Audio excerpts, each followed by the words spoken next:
오늘 말씀은 신명기 15장 1절에서 11절까지의 말씀입니다. 신명기 15장 1절부터 15절까지의 말씀 우리 다 같이 함께 합독하시겠습니다.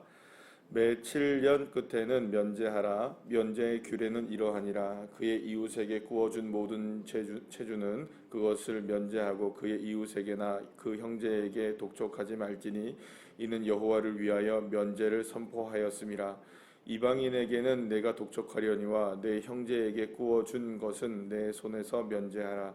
내가 만일 내 하나님 여호와의 말씀만 듣고 내가 오늘 내게 내리는 그 명령을 다 지켜 행하면 내 하나님 여호와께서 내게 기업으로 주신 땅에서 내가 반드시 복을 받으리니 너희 중에 가난한 자가 없으리라. 내 하나님 여호와께서 내게 허락하신 대로 내게 복을 주시리니 내가 여러 나라에 구워 줄지라도 너는 꾸지 아니하겠고 내가 여러 나라를 통치할지라도 너는 통치를 당하지 아니하리라. 내 하나님 여호와께서 내게 주신 땅 어느 성읍에서든지 가난한 형제가 너와 함께 거주하거든 그 가난한 형제에게 내 마음을 완악하게 하지 말며 내 손을 움켜쥐지 말고 반드시 내 손을 그에게 펴서 그에게 필요한 대로 쓸 것을 넉넉히 구워주라. 삼가 너는 마음에 악한 생각을 품지 말라. 곧 이르기를 일곱째 해 면제년이 가까이 왔다 하고 내 궁핍한 형제를 악한 눈으로 바라보며 아무것도 주지 아니하면 그가 너를 여호와께 호소하리니 그것이 내게 죄가 되리라.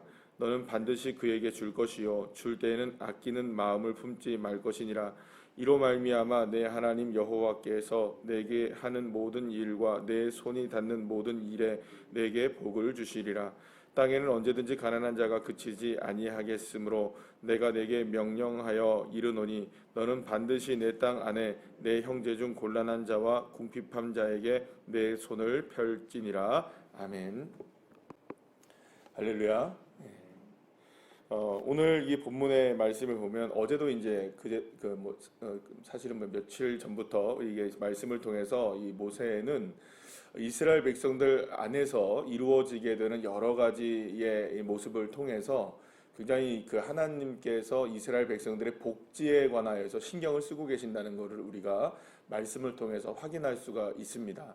사실은 이 복지라는 개념이 가장 분명하게 드러나는 이 모습이 바로 이제 그 기독교라고 할 수 있습니다. 성경 자체가 그런 것들을 굉장히 강조하고 있기 때문입니다. 요즘 시대에 들어와서 복지 이런 얘기를 많이 하는 것 같지만 사실상 그 원형은 다 어디에 있느냐 하면은 사실은 성경에 들어있다고 해도 과언이 아닐 정도로 굉장히 성경은 일반적으로 이스라엘 백성들의 복지를 굉장히 신경 쓰고 있다는 것을 우리가 분명히 알 수 있게 됩니다. 그래서 어제도 우리 함께 나눴던 11조에 관한 문제도 단순하게 나는 하나님의 주권을 인정하며 하나님 앞에 드린 11조인데 그 11조가 쓰이는 그런 방식들을 통하여서 힘겹고 어려운 사람들에게 도움이 실제적으로 될 수 있도록 이게 나누는 거죠.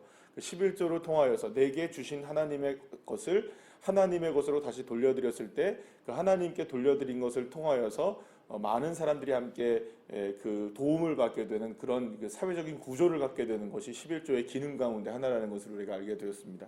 자, 그런데 오늘 본문에서는 면제에 관한 규례를 말씀하고 있는데요. 이 면제에 관한 규례는 특별히 이제 안식년이 맞아졌을 때, 그러니까 매 7년 끝자락에, 그러니까 7년쯤 됐을 때 그 마지막 한 해는 모든 이런 이 채무의 관계들에 있어서 그 모든 것들을 다 면제하라는 겁니다. 그러니까 이런 겁니다. 그러니까 쉽게 생각하면 내가 빚을 졌는데 내가 가난해서 빚을 지게 되었는데 그 빚진 거를 7년째 되면 어떻게 하라는 겁니까? 탕감해 주라는 겁니다. 사실은 어찌 보면 여러분들은 이게 생각할 때는 이거 너무하지 않나? 어떻게 빚을 그렇게 탕감해 주나?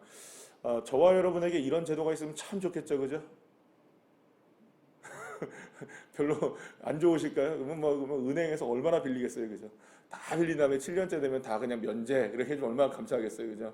그러니까 사실은 어떻게 보면 지금 시대에서는 이게 이해가 안 되는 부분이긴 하지만 좀 이따도 말씀드리겠지만 이게 이 시대에 안 되는 이유는 분명한 것이 있어요. 제가 그건 나중에 말씀드리고요. 먼저 이 면제 제도를 우리가 생각해 보면 안식년마다 돌아올 때에 7년 때에 어떤 사람이 가난한 자가 있는데 가난한 자가 얼마를 빌렸어요. 이렇게 부자에게. 그러면 그 부자는 계속해서 그 사람에게 돈을 빌려줄 수는 있다는 겁니다. 빌려줄 수 있는데 이제 7년째가 되면은 이 안식년을 맞이하게 될 때에 그 안식년이 되면은 그 이전에 있었던 모든 빚들을 다 탕감해주고, 그러니까 말하자면 그 마이너스 난 거를 전부 다 0으로 만들어서 다시금 새롭게 빚 없는 사람으로 출발할 수 있도록 해라라는 겁니다. 여러분들 이게 우리가 볼 때는 이상적인 것 같죠. 굉장히 이상적인 것 같죠. 근데 이런 여러 가지 생각들이 들 수 있습니다. 왜냐하면 그러면 이 사람들은 계속 뭐만 짓고 살겠어요. 그러면 빚만 늘어나 살지 않을까요? 그럴 수 있겠죠. 왜냐하면 7년 동안 열심히 빚지고 그죠?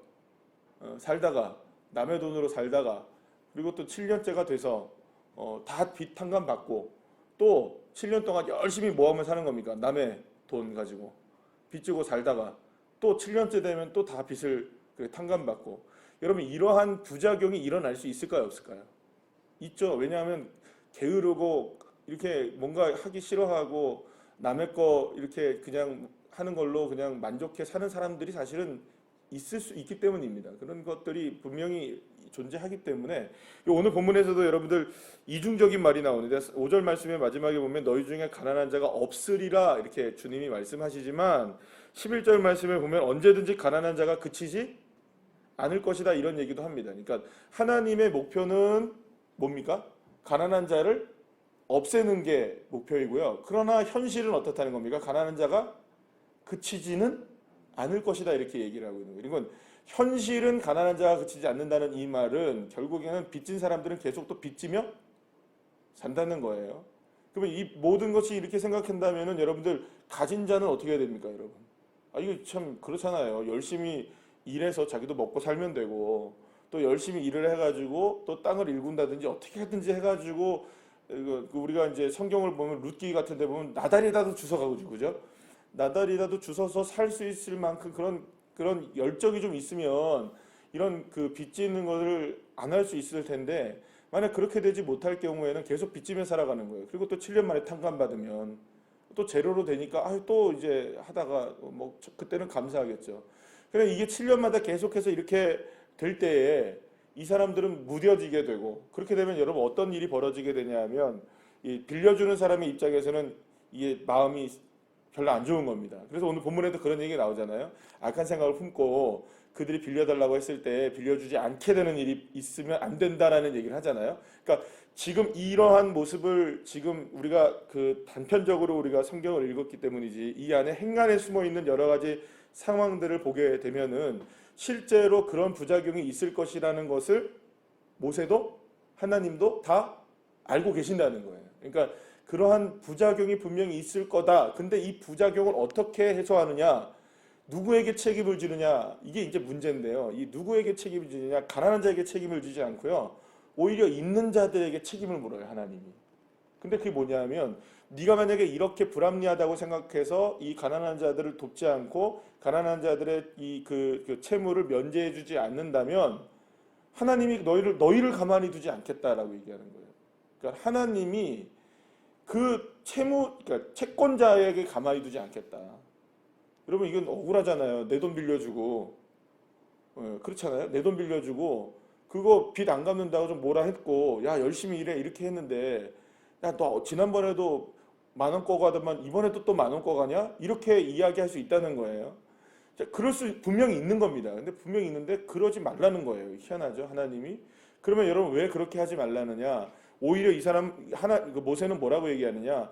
네 손으로 섬길 수 있고 네 손으로 닿을 수 있고 네 손으로 할 수 있는 모든 일들을 최선을 다해 그들을 도와라. 여기 오늘 본문에 그렇게 말씀하죠. 그러면 어떻게 한다는 겁니까? 내게 복을 주리라.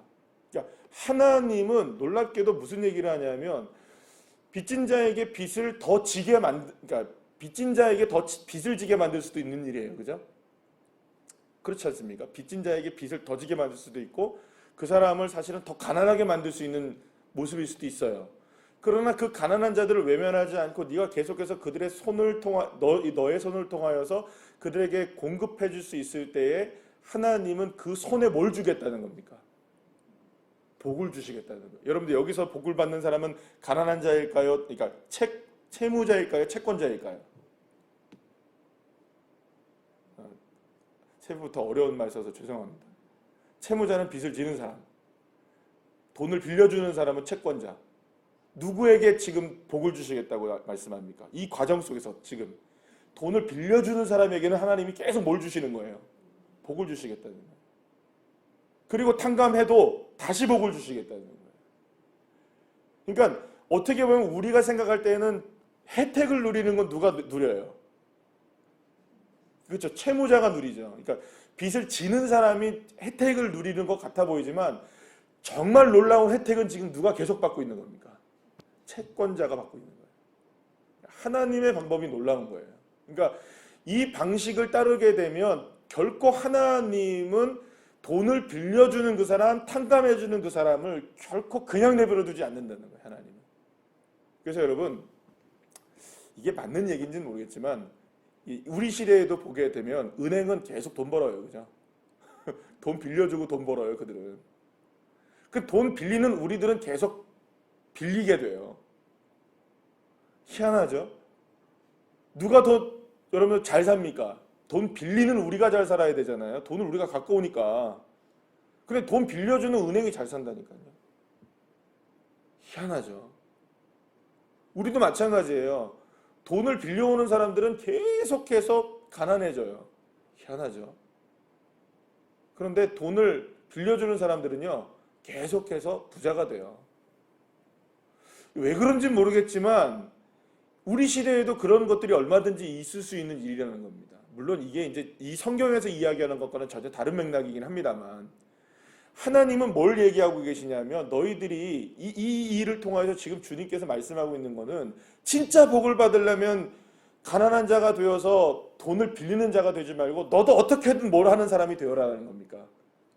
넉넉하게 빌려줄 수 있는 사람이 되어라라는 걸 지금 얘기하고 있는 거니까 그러니까 이런 제도가 있으니까 얼마든지 빚지며 살아야지 이러면 계속 빚지고 계속 가난하게 살 수밖에 없다는 거예요. 그러니까 하나님은 진짜 복을 받으려면 너는 뭘 하며 살아야 된다. 오히려 꾸어주는 사람이 되는 자리에 있어야 된다. 그러면 네 손으로 하는 모든 일이 어떻게 된다? 손이 닿는 곳마다 복을 주신다. 하나님. 자, 그러면 왜 이런 일들이 벌어질 수 있느냐? 사실은 이건 가난한 자들을 위해서 하나님께서 만들어주신 놀라운 복지의 제도이기도 하거든요. 그러면 여러분 이 시대가 지금 우리나라도 그렇지만 이 복지에 관한 문제에 굉장히 민감하잖아요. 그죠? 예, 우리나라가 복지가 여러분들 굉장히 잘 돼 있는 나라입니다. 상당히 훌륭한 나라입니다. 지금 사실은 이게 아직까지도 그것이 안 돼. 아직까지도 이게 안 돼 하고 하지만 여러분들 외국인들 코로나 걸려서 우리나라에 걸리면 그 사람들 다 치료해 줍니다. 우리나라. 그 사람들 돈 한 푼도 안 냅니다. 희한하죠? 굉장한 나라예요, 우리나라. 그리고 미국 같은 경우는 여러분들 아시다시피 외국에는 여러분 이 코로나 걸리면은 돈 어마어마하게 많이 깨집니다. 그래서 사실 치료도 못 받고 죽어가는 사람이 많은 거예요. 근데 우리나라는 돈 얼마 안 낸다면서요, 그죠? 이 복지제도가 잘 돼 있어요, 우리나라가. 어느 나라보다 복지제도가 잘 돼 있어요. 물론 유럽의 어느 나라, 스웨덴 이런 나라들 비교하면 아직까지도 그거는 세계에서 1, 2위를 다투는 나라들입니다, 여러분. 그런 나라들이랑 우리는 너무 비교를 잘해요, 그죠? 여러분들 우리나라 굉장히 잘 돼 있는 복지제도예요. 근데 여러분들 이 복지제도가 아무리 잘 돼 있어도 여러분들 구멍이 생길 수밖에 없어요. 이게 안 돼요, 여러분. 이게 안 돼요. 그러면 여러분 이 복지제도의 원리가 어디서 나왔느냐? 여러분들 다 우리 세금 내잖아요, 그죠? 그 세금을 내므로 인하여서 그 복지가 이루어지는 거잖아요. 나눠주는 거잖아요. 우리 거를 가져다가 나눠주는 거잖아요. 이 개념이 전부 다 여기서 나온 거예요, 여러분. 그런데 지금의 나라들마다 정부들마다 우리나라도 마찬가지지만 모든 세상의 나라들마다 복지를 열심히 하려고 하는데 잘 안 되는 이유가 뭔지 아세요? 하나의 차이점이 있기 때문에 그래요.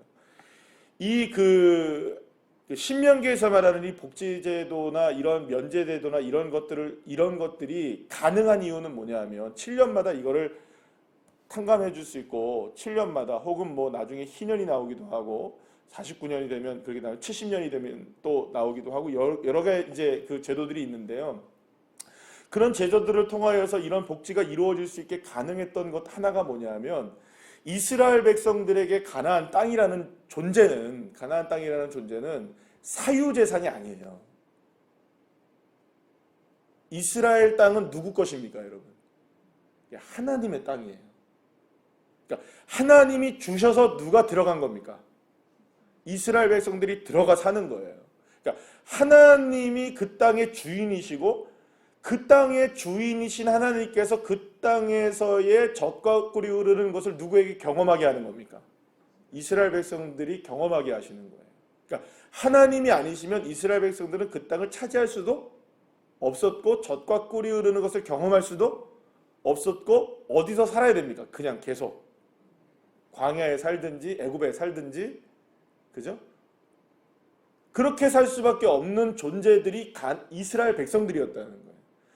그런데 이스라엘 백성들이 하나님의 은혜 때문에 거저받았어요. 어디를 받았습니까? 젖과 꿀이 흐르는 가나안 땅을 거저받았어요. 그러니까 그 땅이 내 땅이 아닌 거예요. 그러니까 그러면 그 땅에서 나는 모든 소산물도 사실 누구 것이 아닙니까? 내가 열심히 농사를 짓지만 그 땅을 주신 분이 하나님이에요. 그러면 그 소유가 하나님의 것이에요. 땅의 열매도 누구 것입니까? 하나님의 것이에요. 그러니까 다 하나님의 겁니다, 사실은. 여러분, 이거를 인정하면은 어제 말씀드린 대로 11조가 감사가 되는 거예요. 왜냐하면 10분의 1만 하나님이 가져가시고 10분의 9는 누가 차지할 수 있으니까. 원래 내 겁니까? 아닙니까? 아니잖아요. 그런데 하나님이 나에게 주셨어요. 그러니까 하나님의 주권이라는 이 땅에 대한 주권이 하나님께 있다는 것이 믿어지면요, 그 땅에서 나는 모든 일들, 그리고 또 그 땅에서 내가 받은 모든 일들, 그것들이 그냥 감사가 되니까. 다 누가 주권이니까. 내게 주신 풍족함도, 내가 빌려줄 수 있는 풍족함도, 또 가난한 자가 있게 된 것을 우리가 그냥 보면 안 되는 겁니다. 왜냐하면 이 땅에 같이 살면서 하나님의 것을 누려야 하는데, 저 사람들은 게으르고 힘들고 어렵고 문제 많아서 일 못하고 또 이런저런 문제들로 인하여서 먹고 살기 힘든 그 사람들을 가나안 땅이라는 이 땅을 하나님이 주신 같은 이스라엘 백성들의 경우에는 이걸 외면해서는 안 된다는 거예요. 왜냐하면 함께 주님께서 주신 땅이기 때문에. 그래서 여러분들 오늘 본문에도 무슨 얘기가 나옵니까? 이방인들은 뭘 받으래요? 독촉해서라도 빚을 받아내라는 거예요. 그런데 같은 형제자매들끼리는 하지 말라고 얘기를 해요. 그럼 이방인들에게는 왜 이걸 받아내야 될까요, 여러분? 이방인들에게는 왜 받아야 될까요? 그들의 주권이 아니잖아요, 하나님이. 하나님이 가나안 땅을 누구에게만 주셨어요? 이스라엘 백성들에게만 주셨는데 거기에서 나오는 소산물을 누가 지금 말하자면 훔쳐간다? 느낌이 그런 건가요? 그렇게 가져가 버리니까 그걸 뺏어오라는 겁니다. 다시. 이방인들에게는. 그러나 이스라엘 백성들에게는 이것을 면제를 해라. 결국에 이것을 통하여서 하나님이 이런 제도를 완성시킬 수 있는 방법은 딱 하나입니다. 하나님의 주권이 인정되면 복지가 완성이 되는데요. 하나님의 주권이 인정이 안 되면 복지가 완성이 안 되는 거예요. 그래서 사실은 우리나라도 그렇고 많은 나라들이 이 복지의 제도에 굉장히 신경을 많이 쓰고 우리나라도 많은 이런 부분에 있어서 열심히 일을 합니다만 결코 이게 완성되지 않습니다. 우리가 살아가는 이 땅에서는, 이 정부에서는 완성이 안 돼요. 왜 안 되느냐? 다 사유재산이라고 생각하는데 이게 됩니까? 안 됩니까? 그게 안 되는 거예요. 여러분들 혹시 이런 얘기 들어보셨어요? 토지 공개념 이런 얘기 들어보셨어요? 토지 공개념이라는 개념이 뭐냐 하면 바로 여기서 나오는 얘기들이에요. 그래서 사실은 그 모든 것들이 대부분 어디서 차용을 하고 있는 거냐면 성경에서 차용을 해서 마치 자기들 것처럼 생각을 하고 있는 거예요. 근데 그게 왜 안 되느냐? 차용은 해와도 정신은 못 따라가는 거예요. 신앙을 못 따라가는 거예요. 그러면 이 시대에 우리가 이거를 해야 하느냐? 여러분들, 저와 여러분에게 하나님이 주시는 그 모든 것들은 다 누구의 것입니까? 하나님의 주권적으로 주시는 은혜임을 믿으시길 바랍니다.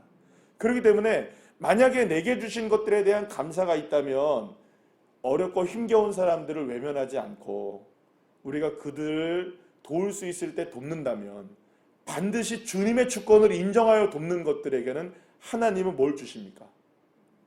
채우심을 허락하십니다. 손으로 하는 일에 복을 주신다는 거예요. 그러면 여러분, 오히려 우리가 복을 받으려면 뭘 해야 할까요? 그렇잖아요, 여러분들. 우리가 세상 사람, 우리 세상에서, 우리나라에서 가장 부러운 부부들이 있잖아요. 한 두 커플, 세 커플이 있잖아요. 누굽니까? 션하고 누구죠? 진우 션하고 누구죠? 갑자기 이름 생각이 여자분. 부부 있잖아요. 현 부부 있잖아요. 그리고 또 누구 있습니까? 차인표, 하이라 차인표 누구예요? 그 신혜라, 또 뭐 최수정, 하이라 이런 세 부부가 있는데요. 이 세 부부가 다 공교롭게도 다 크리스천들이에요. 근데 이 부부들이 자기가 번 것들을 계속 어떻게 합니까? 나눠요. 특히 뭐 최수정 하이라는 잘 모르겠지만 이 차인표나 이 션 부부 같은 경우는 계속 나눠요. 오히려 션 그 사람들은 자기네 집이 없어요. 전세로 살면서 자기가 있었던 집 팔아가지고 다 나눠주고 막 이렇게 했어요. 그런데 여러분들 그 사람들은요 가만히 있어도 돈을 벌어요. 아니 나눠주고 또 나눠주고 나눠주고 또 나눠주고 나눠주고 또 나눠주는데도 그 사람들은요 계속해서 돈을 벌어요. 희한하죠. 뭔가를 열심히 하는 것 같지도 않은데 그 사람들은 뭐만 했다 하면 수많은 돈들이 몰려 들어와서 또 그걸 또 나누게 되고 또 나누게 되고 또 나누게 되고. 그게 놀랍죠. 그게 지금 그 사람들이 하는 일들이 바로 여기서 그 믿음의 주권을 인정하니 하나님께서 그들에게 손으로 하는 일들마다 뭘 주시는 겁니까? 복을 주시는 거예요. 여러분 이 원리를 알면 내 것이라고 주장하지 않고 하나님의 것이라고 감사할 수 있는 거죠. 그리고 그것이 우리를 통해서도 이런 부분이 흘러갈 수 있도록 하게 하는 것이죠. 사랑하는 여러분, 저와 여러분도 이러한 넉넉한 믿음의 사람들이 되시기를 축원합니다.